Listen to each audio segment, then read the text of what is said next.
Hello दोस्तों। आज हम बात करेंगे कुछ ऐसे टॉपिक्स पर जिनका हमें पता होना चाहिए और बहुत ज़रूरी भी है। तो एक एक पे बात करते हैं दोस्तों। सबसे पहले बात करते हैं हम नोड की। तो नोड क्या होता है दोस्तों? जहाँ पे दो या दो से अधिक शाखा मिलती है। जहाँ पे दो या दो से अधिक शाखा मिलती है, मान के चले ये एक रेजिस्टेंस R1 है और एक रेजिस्टेंस R2 है। R1 R2। तो मैं इनको दो शाखा मान सकता हूँ दोस्तों। ये यहाँ इस पॉइंट पे मिल रही है आके, ये इस पॉइंट पे यहाँ पे मिल रही है आके, तो ये नोड कहलाएगा। क्या कहलाएगा दोस्तों? नोड। मिनिमम कम से कम दो ब्रांचें जुड़ी होनी चाहिए। दो से ज्यादा भी होंगे तो चलेगा, वो तब भी नोड कहलाएगा। लेकिन नोड के लिए अनिवार्य है कि कम से कम दो ब्रांचें अगर जुड़ी होती हैं या दो शाखा अगर जुड़ी होंगी तो हमारा क्या कहलाएगा दोस्तों? नोड कहलाएगा। इतनी बात समझ में आ रही है? ये हमारा नोड हुआ। अब बात करते हैं दोस्तों संधि यानी कि जंक्शन की बात करते हैं। जंक्शन में क्या होता है दोस्तों? अगर तीन या तीन से अधिक दोस्तों, तीन जैसे R1 R2 R3, ये तीन ब्रांच होगी मेरी दोस्तों। R1 R2 R3 वाली यहाँ पे तीन ब्रांच होगी, तो ये इस पे मिल रही है जाके, ये मेरा जंक्शन कहलाएगा। तो ध्यान रखना, मिनिमम तीन ब्रांचें मिलनी चाहिए जंक्शन के लिए। जंक्शन के लिए अनिवार्य है कि कम से कम तीन ब्रांचें मिले, और नोड के लिए अनिवार्य है कि कम से कम दो ब्रांचें मिले। तो हम कह सकते हैं कि कम से कम तीन ब्रांच जहाँ पे मिलती है वो हमारा जंक्शन होता है। तीन से ज्यादा मिलेंगे तब भी चलेगा, तब भी जंक्शन कहलाएगा।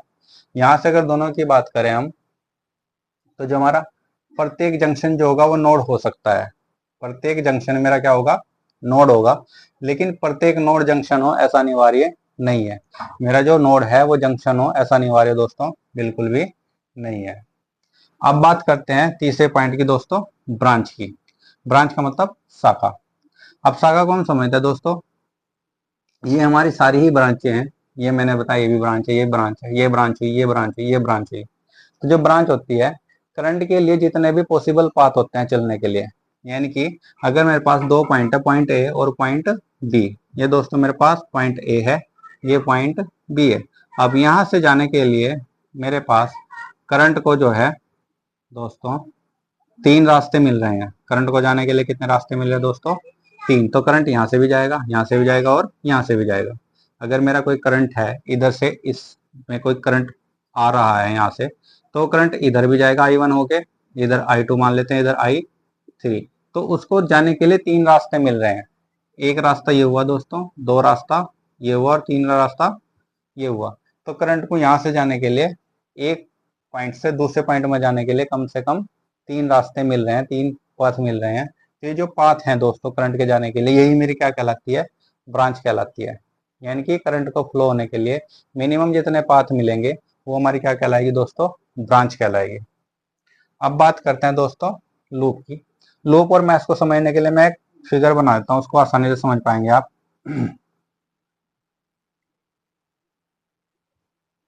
ये मेरे पास एक फिगर है जिसकी मदद से मैं लूप और मैश आपको आसानी से समझा पाऊंगा। अब देखो दोस्तों, लूप को समझते हैं। ये जो हमारा A B C D E और एफ, ये मैंने इसको नाम दे दिए। तो इसमें देखो दोस्तों, हमारे पास ए बी सी और एफ, ये भी एक लूप है। एफ सी डी ई, ये भी एक लूप है। और ए बी डी ई, ये भी एक लूप है। तो दोस्तों इस सर्किट में पूरे तीन लूप दिखाई दे रहे हैं मेरे को। तो ये भी मेरा लूप है, ए बी डी ई, एक लूप तो ये हो गया। और ए बी सी एफ, ये भी लूप है। और सी डी ई एफ, ये भी मेरा एक लूप हो गया। तो मेरे को इस सर्किट में तीन लूप दिखाई दे रहे हैं। अब अगर बात करें दोस्तों मैश की, तो मैश ऐसा बंद परिपथ होगा, जो मैश होगा मेरा वो ऐसा बंद परिपथ होगा जिसके अंदर कोई और लूप नहीं होगा। तो जैसे कि हमारा ये है ए बी सी डी, इसके अंदर कोई और लूप तो नहीं आ रहा दोस्तों, कोई भी इसके अंदर दूसरा लूप नहीं बना हुआ है। देखो हमारा ये लूप है ना, ये बड़े वाला लूप, इसके अंदर दो और लूप बने हुए हैं, एक ये बना हुआ है, एक ये बना हुआ है। तो इसके अंदर अगर दो लूप हमारे बने हुए हैं, तो ये ये मैश होंगे, ये दोनों क्या होंगे दोस्तों, मैश। और ये हमारा लूप है। अगर मैं इसकी बात करूं तो इस अकेले को मैं मैश बोल दूंगा या लूप भी कह सकता हूँ। मैश भी बोल सकता हूँ और लूप भी बोल सकता हूँ। लेकिन ये है कि भाई जो हमारा मैश होता है ना, उसके अंदर कोई और लूप नहीं होगा। मैश के अंदर कोई और लूप नहीं होता। जबकि जो लूप होता है, लूप के अंदर दो मैश हो सकते हैं, जैसे यहाँ पे दिखाई दे रहे हैं, दो या उससे अधिक मैश भी हो सकते हैं।